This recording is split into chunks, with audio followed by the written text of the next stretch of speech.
బాంబులు కాల్చుకున్నారని మా ఫ్రెండ్ పెట్టుకెళ్ళిపోయారు. నానా హింస పెట్టారంట సార్. కొట్టి మేము ఒప్పుకోలేక మిమ్మల్ని మేము ఆనందం చంపేస్తాము, ఈ కేసు ఒప్పుకోకపోతే మీ వాళ్ళని చంపేస్తామని బెదిరించారంట సార్. బెదిరించారు సార్. మాకు భయం వేసింటే మాకు నిద్రాధారం లేక మేము ఎక్కడెక్కడో దాచుకున్నాం. మాకు చాలా భయం వేస్తుంది సార్. ఎన్ని రోజులు పంపించారు జైలుకి? 4 రోజులు అవుతుంది సార్. 4 రోజులు ఉంచారు బాబుని. మేము వద్దలకు ఉండే వాళ్ళ కూలి 4 చేతులు పట్టుకొని సార్. మాకు కేసు కొట్టేయాలి సార్. మాకు చాలా భయం ఉంది. ఏం జరిగిస్తారు? ఏం భయపడద్దమ్మా, కేసు చేసుకునే వాళ్ళం. ఇప్పుడు మాకు పని పట్టుకెళ్ళాలని మాకు పని కూడా ఎవరు చెప్పట్లేదు. ఇప్పుడు మీరు చూశారు గులకరాయి కేసు, జ్ఞాపకం ఉంటుంది. ఇక్కడే ఆ గులకరాయి కేసు పెట్టి ఇక్కడే జరిగింది. ఈ సింగనగర్లో నేను కూడా వచ్చాను, మొదటిసారి ఇదికే వచ్చాను. వచ్చిన తర్వాత మొదటి రోజు వచ్చింది సింగనగర్కే వచ్చాను. వరద వచ్చిన తర్వాత ఆయన చేసిన పని ఏంటంటే, ఏనండి ఏం చేశారంటే, ఇక్కడికి వచ్చి కావాలని గురకరాయి డ్రామా ఆడి ఒక అమాయకుడిని జైల్లో పెట్టాడు సానుభూతి కోసం. అంటే ఎలక్షన్ లో సానుభూతి పొందడం కోసం గులకరాయి డ్రామా. ఈరోజు బుడమేరు ఉంది. బుడమేరులో 3 గంటలు పడ్డాయి. ముఖ్యమంత్రిగా ఉండే వ్యక్తి ఆ 3 గంటలు పూడ్చలేదు. దానివల్ల ఏమైంది? వర్షాలు పడ్డాయి. దేవుడు చిన్న చూపు చూశాడు, వర్షాలు పడ్డాయి. దగ్గర దగ్గర 35,000 క్యూసెక్స్ ఆఫ్ వాటర్ వచ్చిందంటే 3.5 TMC నీళ్లు ఒక రోజుకు వచ్చాయి. ఆ నీళ్లు ఇక్కడ అంతా వచ్చేసాయి. అంటే ఆ రోజు తప్పుడు కేసు పెట్టి, తెలుసులే ఏ తమ్ముడు తెలుసా? కేసు తెలుసు, మన దగ్గర ఉంది.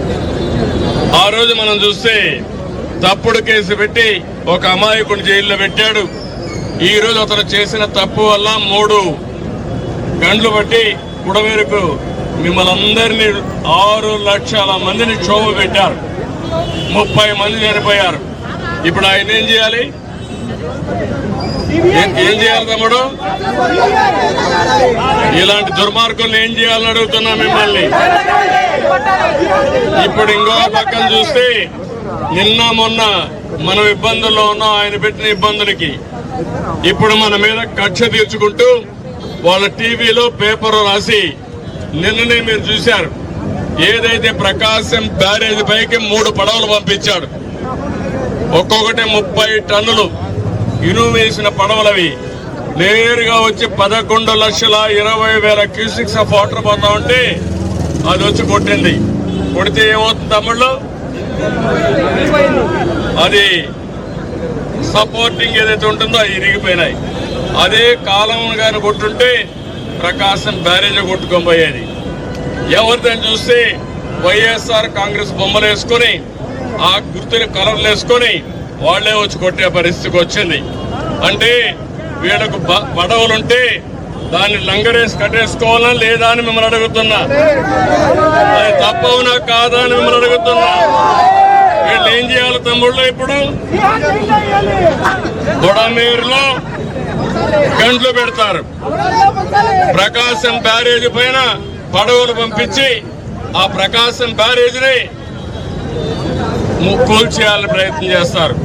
ఏం చెప్పాలి నాకు అర్థం కాలేదు. మళ్ళా ఆ సాక్షి పేపర్లో మన మీద విషయం చెప్తారు. వీళ్ళు ఓడిపోయినంత మాత్రాన ఈరోజు వీళ్ళు ఇష్ట ప్రకారం చేసి మన జీవితాలతో ఆడుకుంటున్నారు. వీలైతే సహాయం చేయడికే వచ్చాడు. మొన్న కూడా వచ్చాడు, ఇక్కడికి వచ్చాడు లేదా? కనపడ్డాడు ఎక్కడన్నా? ఒకరికి ఒక ఫుడ్ ప్యాకెట్ ఇచ్చారా? ఒకరికి ఒక మంచినీళ్ళు ఇచ్చారా? విజ్ఞాన కాలేజీ నుంచి పిల్లలు వచ్చారు.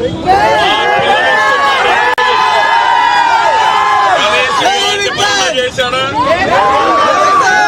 ఒక్క వైఎస్ఆర్ కాంగ్రెస్ వాళ్ళు ఎవరన్నా వచ్చారా ఇక్కడికి? ఎవరికైనా 1 రూపాయి సహాయం చేశారా? ఇది ఒక రాజకీయ పార్టీగా తమ్ముళ్ళు అని మిమ్మల్ని అడుగుతున్నా. మీలో అందరిలో కూడా ఒకటి గుర్తుపెట్టుకోవాల్సిన అవసరం ఉంది. మీరందరూ కూడా నేను ఈరోజు వచ్చింది మొట్టమొదటిసారిగా అజిత్-నగర్కి వచ్చాను. అక్కడి నుంచి నేను ఈ పరిస్థితులు చూశాను, ఇక్కడ దాకా వచ్చాను. అది చూసిన తర్వాత ఇది సిచ్యువేషన్ నాకు అర్థమై నేను ఆ రోజు నిర్ణయం చేసుకున్నాను. మళ్ళీ మీరందరూ కోలుకునే వరకు ఇక్కడి నుంచి కదలకూడదని నేరుగా కలెక్టరేట్కి వెళ్ళి బస్సులో ఉండి 9 రోజులుగా పర్యవేక్షిస్తున్నా.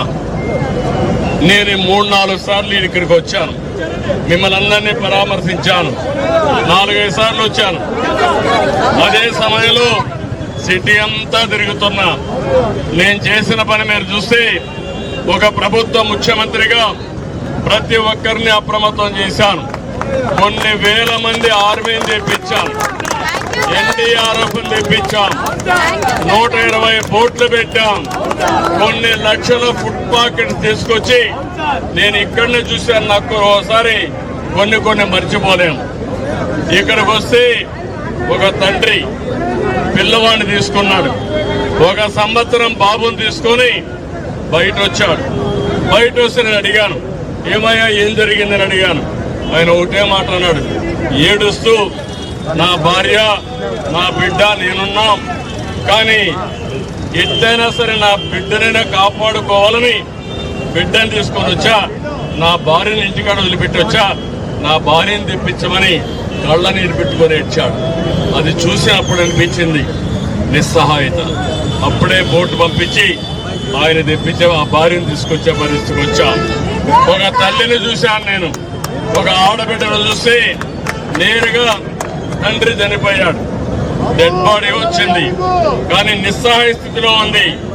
బాడీని తీసుకుపోకుండా ఒకటే పోతే మంచిది కాదని ఆ కష్టాల్లో కూడా నా తండ్రిని నాకు అప్పచెప్పండి, నేను అంత్యక్రియలు చేయాలి, నేను రుణం తీర్చుకోవాలని ఒక ఆడబిడ్డ కళ్ళనీళ్ళు పెట్టుకుంటే వాళ్ళు పంపించే పరిస్థితికి వచ్చా. ఇలాంటి ఒక సంఘటన కాదు, ఎక్కడ చూసినా బాధాకరమైన సంఘటనలు జరిగాయి.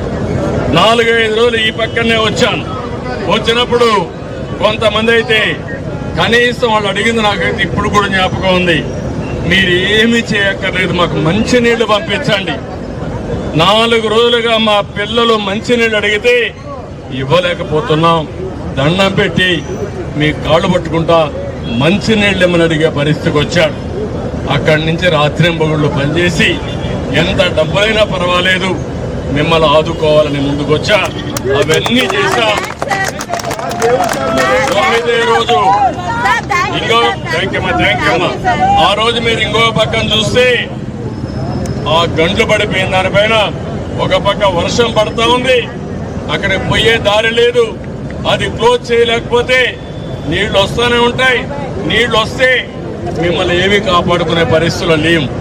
అందుకని మళ్ళీ మనుషులు పెట్టి ఆర్మీలో ఉండే ఇంజనీరింగ్ డివిజన్ ఉంటే వాళ్ళు కూడా పిలిపించి ఆ గంటలు పూడ్చే కార్యక్రమానికి ప్రారంభించాం.